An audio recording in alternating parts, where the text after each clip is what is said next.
escucharon hablar o les suena de algún familiar, alguna persona conocida que tenga? ¿Saben más o menos lo que es? ¿No? Bueno, vamos a ver entonces.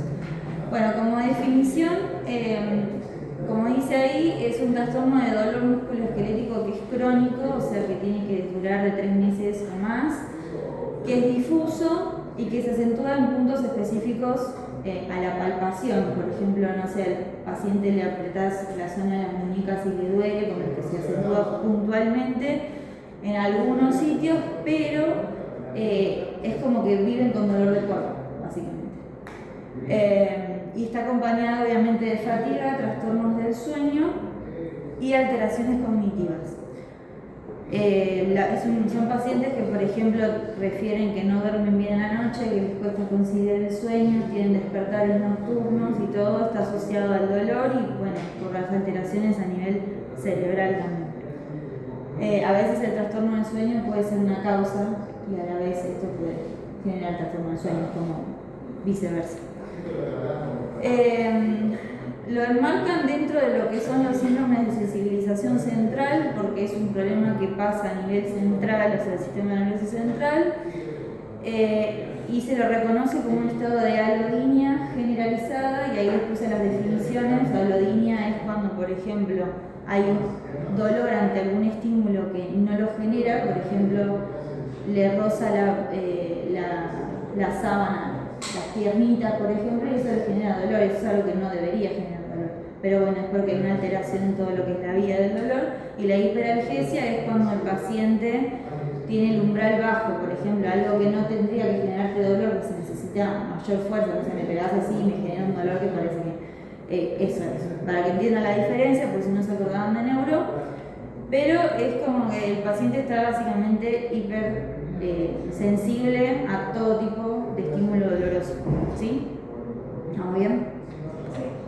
Básicamente, o sea, yo me pongo a pensar en el paciente y la verdad que vivir así con dolor es como, ¿vieron cuando hacen ejercicio levantando mucho peso? Que después el cuerpo les queda como cargado, dolorido. Bueno, es como que viven con ese tipo de dolor o más, peor todavía.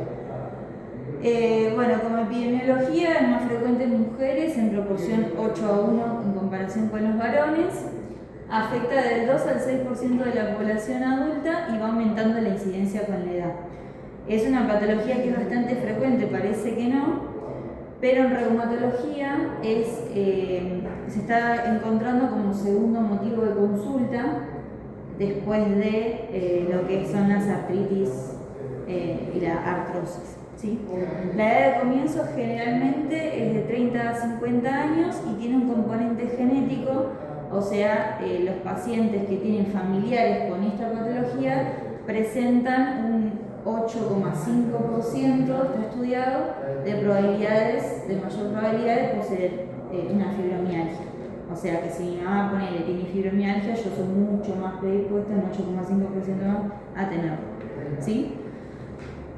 Se vio que también se puede desarrollar después de infecciones, traumatismos, vacunaciones, los implantes mamarios que se ponen, por ejemplo, con silicona, las inyecciones con aceite, no sé si escucharon alguna vez, saben que se inyectan aceite también, aceite de avión. Puede suceder también de manera concomitante de otras patologías autoinmunes y eso tiene que ver con, ¿no sabían? Datas. Así que yo cuando vaya le lo puedo bueno, eso tiene que ver con el componente inflamatorio, porque vieron que la inflamación tiene todo un mecanismo que altera totalmente todas las funciones inmunológicas. Entonces es como que a partir de eso se puede ir desencadenando. El tema de esta patología es que no está estudiada del todo, no se sabe por qué se produce y por eso tiene un tratamiento de por vida, un control de por vida, pero no tiene cura. O sea, es una persona que va a vivir toda su vida con dolor, y es totalmente triste eso.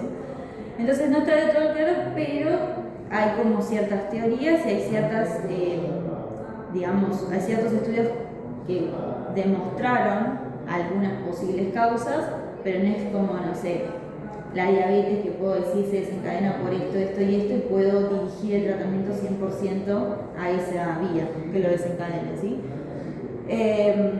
Y se cree, como dice ahí, que se da por hiperexcitabilidad de las neuronas en respuesta a los estímulos periféricos nociceptivos que habíamos dicho.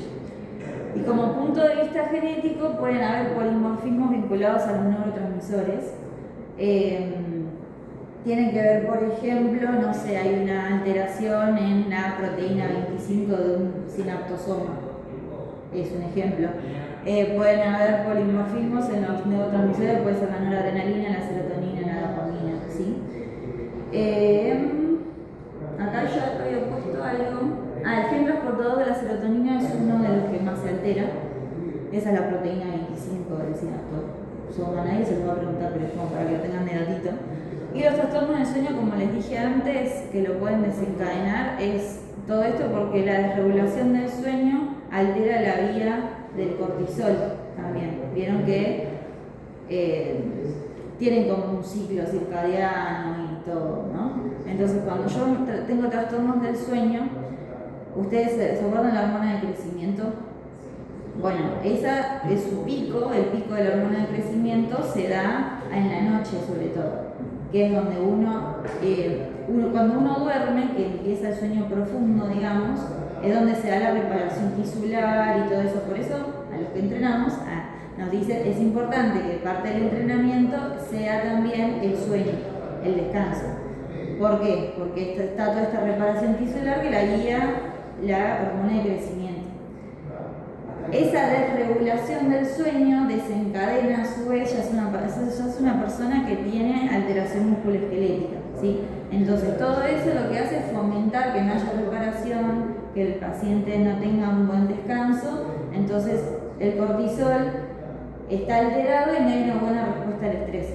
¿Se entiende? Más o menos, ¿quedó claro? O sea, como les dije antes, puede ser que un trastorno del sueño lo desencadene, como esto puede desencadenar un trastorno del sueño. Es un feedback que entonces se retroalimenta. Como manifestaciones clínicas, las más frecuentes, bueno, obviamente dolor musculoesquelético generalizado, que dijimos que por definición es eso. Trastornos del sueño, la fatiga y la rigidez matinal son los más frecuentes, ¿sí? Es una persona que no duerme, le cuesta conciliar el sueño, como les dije, tiene despertares nocturnos y nunca llega al sueño profundo. Nunca, está mal decir nunca, porque nunca es, siempre no es nunca. Pero es una persona que muy pocas veces, vamos a decirle, llega al sueño profundo, ¿sí? Y después, bueno, obviamente puede tener parestesia, cefalea, ansiedad, depresión, trastornos de pánico. Bueno, todo lo que dice ahí, pero ustedes piensen, la ansiedad y la depresión, que es muy importante también tratarla, porque la vamos a ver en el tratamiento, porque imagínense, como les había dicho antes, que es una persona que tiene dolor continuamente, cómo se va a sentir porque se altera su vida. O sea, altera la calidad de vida, altera la ocupación, altera todo. Es como que yo viva con dolor de cuerpo, imagínense ustedes, y no pueda desencadenar mi vida cotidiana como lo solía hacer. Entonces es una persona que va a predisponer a la ansiedad, a la depresión, porque está incapacitada. Se siente incapacitada y encima se asustan y bueno, todo lo que vamos a hablar después, ¿sí?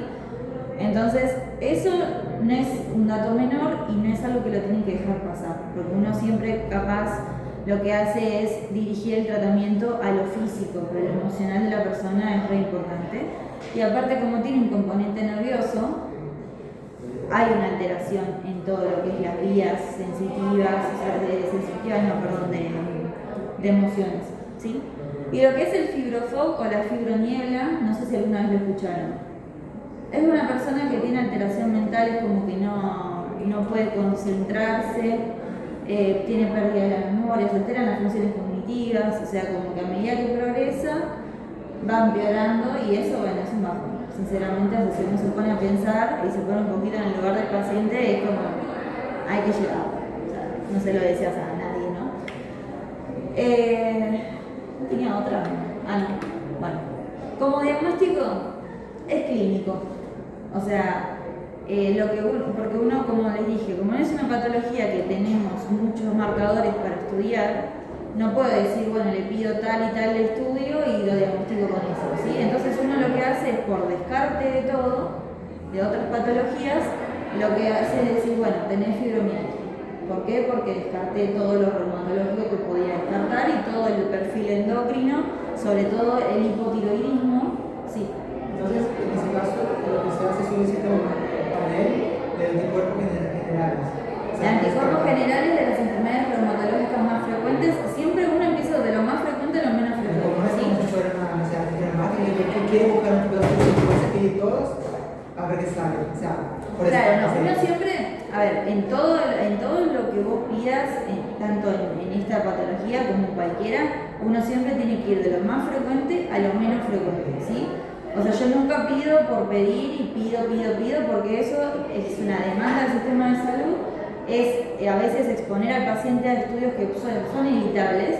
O sea, es como cuando yo digo, bueno, lo voy a irradiar porque tengo ganas de... No, o sea, tengo que tener algo dirigido, tengo que poder pensar y decir, bueno, si puede ser secundaria a patologías autoinmunes, listo, ¿qué le pido? Anticuerpos contra lupus, anticuerpos contra Sjögren, por ejemplo, ¿sí? Está muy vinculado a Sjögren, de hecho de la reumatológica es la más frecuente, después viene el lupus y después la artritis reumatoidea, ¿sí? Entonces en ese porcentaje uno lo que dice, bueno, lo encaro por acá. Si eso me da todo negativo y sigo pidiendo, ¿sí? Pero siempre lo dirigido es pedirlo de lo más frecuente a lo menos frecuente. Por ejemplo, un caso para que se entienda. Si viene un paciente con las 4P de la diabetes, por ejemplo, ¿cuáles eran las 4P de la diabetes?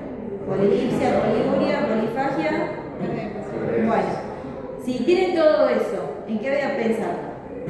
En la diabetes, no voy a pensar que tiene una insuficiencia cardíaca que, o sea, no, ¿entienden? Es como, es bastante dirigido. Entonces yo lo que hago es, le pido un laboratorio completo, todo lo que se pide en un laboratorio, un hemograma, patograma, le estudio todo, porque no sé qué tiene, no sé qué le pasa, con el perfil endocrino que es importante, ahí tenemos a la TSH, los anticuerpos que yo, si yo ya descarté patología, pido anticuerpos de lo que yo considere que pueda llegar a tener, según la clínica del paciente, PCR y CPK.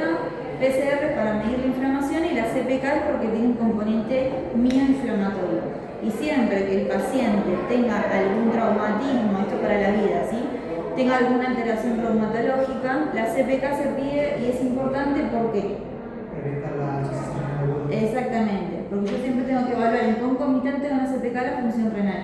Si la CPK me da elevada, tengo que ir a estudiar el riñón, ¿sí? Tengo que fijarme que ese paciente orine, porque genera insuficiencia renal aguda, como dijeron, porque daña los túbulos renales, ¿sí? Así que, por ejemplo, si viene un paciente que tiene un politraumatismo, saliendo un poco de la fibromialgia, o que, no sé, tuvo una excitación psicomotriz, que el paciente se pone rígido y bueno, todo eso que genera destrucción muscular, voy, evalúo, pido la CPK y la vas estudiando cada 48 horas a ver si va a tener descenso. Y en concomitante la función renal, ¿sí? Bueno, la radiografía de las articulaciones se suele pedir, por ejemplo, en las manos, en los pies, en la cadera, pero como es una patología que no es articular, por eso diagnóstico diferencial, por ejemplo, con la artritis reumatoidea, con todas las enfermedades reumatológicas que comprometen a las articulaciones acá no van a estar afectadas. Entonces ahí ya pienso y digo, listo, acá tenemos algo que me orienta un poquito más, ¿sí? Y la polisomnografía es básicamente un estudio del sueño que lo que da es esto que les dije, los despertares nocturnos o que el paciente nunca llega al sueño profundo o que tienen alteraciones para conciliar, ¿sí? ¿Vamos bien? Sí. ¿Alguna pregunta? Estoy hablando muy rápido, ¿no? ¿Se entiende acá? Bueno, y después estos estudios están descritos, pero la realidad es que no los hace cualquier lugar.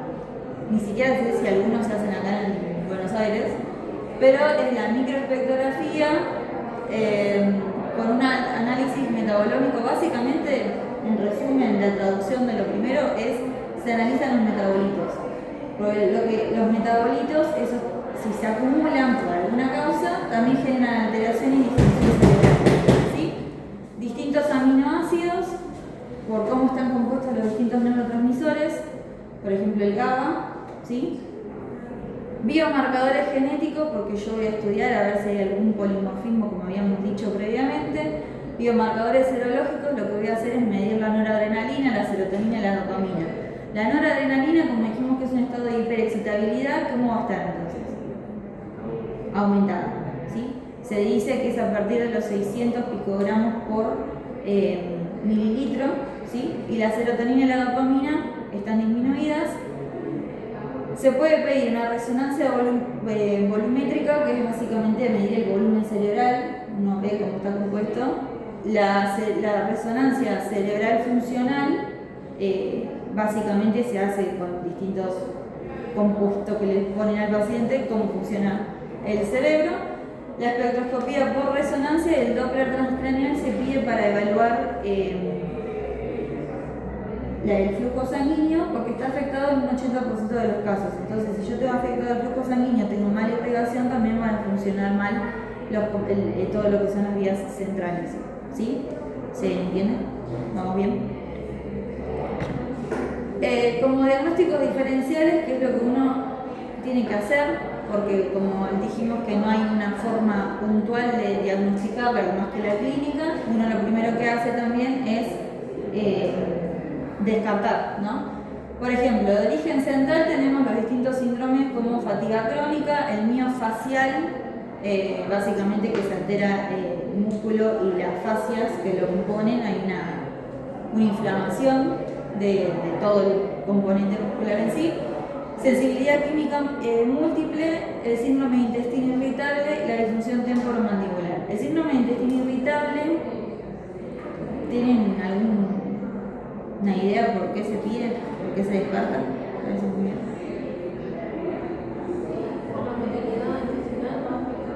Puede ser por la motilidad, pero en realidad se pide porque genera mucha inflamación. Entonces, al tener inflamación, eso también afecta todo lo nervioso, ¿sí? O sea, es un paciente que puede tener fiebre, como vieron cuando hay alteración. O sea, es un paciente que en realidad está más predispuesto a tener infecciones a nivel intestinal y eso va desencadenando toda una inflamación sistémica y llegamos al cerebro, ¿sí? Y otras patologías es la osteoartritis, el lupus eritematoso sistémico que aparece, la artritis reumatoidea, una polimialgia reumática, las miopatías inflamatorias, la espondilitis anquilosante. ¿La escucharon alguna vez? ¿Sí? ¿Saben lo que es? El hipotiroidismo, que en realidad tendrá que estar como una de las primeras porque es algo que se descarta más fácil y aparte que es muy frecuente. Las neuropatías y alguna enfermedad neoplásica maligna también por la inflamación, ¿sí? Acuérdense que la neoplasia es un estado inflamatorio crónico y eso desencadena millones de cosas. ¿La vasculitis puede estar asociada también? Sí, la vasculitis, todo lo que es autoinmune puede estar asociado. Sí. Porque eso yo no lo puse. Voy a borrar un cachito, esperen que no me acuerdo. Esto sí, que puede suceder de forma concomitante a otras patologías autoinmunes. ¿Sí? ¿Por ahora vamos bien? Sí. ¿Alguna duda? Es cortita la clase, bien, chicos. Bueno, vamos con el tratamiento. Que ahora sí que está el tratamiento. Como decían el tratamiento, ¿verdad? Estoy yendo rapidísimo, chicos, ¿no? No, una cosa que no quedó claro acá. Sí. Si es una patología fibromialgia, todo esto, ¿por qué tantos exámenes se van para el encéfalo? Resonancia, ecodoppler, la parte de... Porque es un estado que empieza a nivel central, es una excitabilidad que se desencadena porque a nivel periférico se reciben estímulos que a nivel nervioso central se perciben de forma abrupta, vamos a decirle. Por eso es esto de la lodinia generalizada. Se considera un síndrome de sensibilización central, por eso se estudia tanto a nivel cerebral. Y se vio que hay alteraciones del flujo, hay alteraciones en todo lo que son las vías del dolor, por eso el paciente también tiene alteraciones en las funciones cognitivas. O sea, no está del todo descrito, por eso tampoco se puede fundamentar tanto, porque hay marcadores que no se pueden estudiar todavía. ¿Sí? ¿Responde tu duda? Sí. Bueno, como tratamiento tenemos a la educación del paciente, que es lo principal. Que acá es capaz una de las cosas más complejas porque en realidad es educación del paciente y si depende de algunos familiares, también a la familia, ¿sí? Porque hay que explicarle al paciente que es una patología con la que va a convivir toda su vida y no está bueno que alguien venga y te diga la verdad que vas a tener dolor toda tu vida. Es como, bueno. Entonces, es decirle que no es algo que va a agravarse mucho más con el tiempo, que no se va a morir, que no le va a pasar. Sí va a ser un poco incapacitante, pero lo que vamos a hacer desde nuestro lado médico es facilitar su calidad de vida a través de la analgesia y toda la medicación que uno pueda brindarle según cómo se desarrolle. Porque capaz que es un paciente que tiene un poco de dolor y con el tiempo necesita algún anticonvulsivante, algún antidepresivo, que eso ojalá que no, pero bueno, depende mucho del paciente cómo se desencadene su patología. Los ejercicios físicos aeróbicos y los estiramientos, o sea, no lo voy a mandar a hacer crossfit, para hacer que levante peso, porque si tiene dolor en todo el cuerpo, no lo voy a mandar a hacer que haga ejercicio que lo desarrolle más, ¿no? Entonces, bueno, que es importante eso, ejercicios físicos aeróbicos y estiramientos. La terapia cognitivo-conductual, por ejemplo, si hay alguna alteración en lo que son las funciones ejecutivas. También el tema de la interconsulta con el servicio de psicología y de psiquiatría, porque son pacientes, como habíamos dicho antes, que pueden presentar ansiedad y depresión, ya sea porque lo desencadene la fibromialgia o porque el estado de sentirse mal continuamente, el paciente tenga un cuadro depresivo, de ansiedad, de que diga, bueno, me rindo, me quiero morir acá porque me siento mal. Entonces, depende cómo se dé, uno necesita siempre guiarlo hacia lo que es el consultorio o el servicio de psicología, ¿sí? A nivel farmacológico tenemos los antidepresivos, los analgésicos y los anticonvulsivantes en caso de que sean necesarios. No le voy a dar un anticonvulsivante por las dudas, sino que sí se dan antidepresivos, que ahora vamos a ver. Tenemos un antidepresivo tricíclico que es la amitriptilina. No sé si se acuerdan. ¿Están usando fármaco todos ustedes? ¿Se acuerdan el mecanismo de acción? ¿De cuál? ¿Ah? ¿De cuál? De la amitriptilina. Entonces, ¿Es un beta-lactam? No. Vamos a empezar. Para Ese te lo vimos otra vez. Okay. No empezaron. ¿Está en el fármaco cátedra 3? Cátedra 2. Cátedra 2 todos. No. Claro, porque bueno, yo, claro. Mala mía por dar por hecho que empezaban con todo lo que es. No, eso lo dan en el tercer. En cátedra 3 lo dan en el tercer parcial. Bueno, tenemos la Bueno, la dieta es importante por una cuestión de que no le falte magnesio, no le falte potasio, no le falte sodio, bueno, el sodio en Argentina no, pero que no le falte ningún ion que se usa mucho para la neurotransmisión, ¿sí? Entonces, si yo al paciente le pueden pedir, de hecho, en el laboratorio iones, y si tiene magnesio bajo y todo, vamos a reforzar la dieta también. Es importante, es básicamente los hábitos principalmente, y después empezamos con el farmacológico. En analgésicos se usa mucho la pregabalina, no sé si bueno, tampoco, no importa, la pregabalina, la gabapentina, más la pregabalina, pero como empieza a hacer efecto 2 semanas después aproximadamente, quizás uno le da un tramador para que empiece a generar efecto hasta que la pregabalina haga su efecto, porque es para el dolor neuropático, que es la que más se usa, ¿sí? Y como complementario son actividades, yoga, acupuntura, ¿saben lo que es? Lo de las agujitas en los puntos dolorosos. Bueno, el biofeedback, ¿saben lo que es? Bueno, el biofeedback es algo que se hace con un especialista, en criollo se ponen sensores en la piel ante respuestas que son involuntarias, porque el paciente llega a un punto que no sabe percibir qué sensaciones tiene, entonces es como que se le da una respuesta ante lo que él está haciendo, entonces es como una forma de educar al cerebro nuevamente, ¿sí? Es como decirle, bueno, vos haces así para que lo entiendan, ¿no? Si haces así, estás levantando la mano, ¿entendés? Como que eso ya es como volver a entrenar al cerebro, ¿sí? Y lo que es la balneoterapia, también, ¿no saben? bueno, se usan medio o sea, distintas formas de temperatura, gases, por ejemplo, están con barro, como que perciben distintos estímulos que son más físicos para calmar el dolor y el estrés. Eso es más para el dolor y el estrés, igual que la acupuntura y la yoga más para la relajación, pero el biofeedback es como más un entrenamiento cerebral, pero bueno, siempre va a depender de qué grado tenga el paciente, ¿sí? La verdad que no está bueno, está buenísima la terapia, pero no estaría bueno tener que llegar a eso. Como que, bueno, y ahí les puse, no le iba a poner los fármacos, pero dije, son internas, así que lo tienen que saber. Que puede ser posible pregunta de examen, no sé cómo va a ser el examen de ustedes. Fármacos más utilizados están los que refuerzan los mecanismos inhibitorios porque dijimos que es un estado de hiperexcitabilidad, entonces lo que tengo que hacer es reforzar la inhibición. Ahí tenemos a la amitriptilina, la duloxetina y el milnacipran. Son los tres que más se usan, ¿sí? El primero es un antidepresivo tricíclico.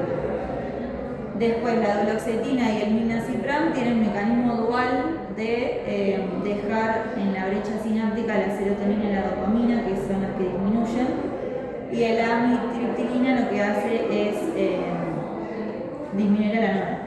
¿Sí? Vamos bien. Y los que están los que disminuyen mecanismos excitatorios, por ejemplo por el dolor, la pregabalina y la gabapentina, sepan que son de la misma familia. La pregabalina es la que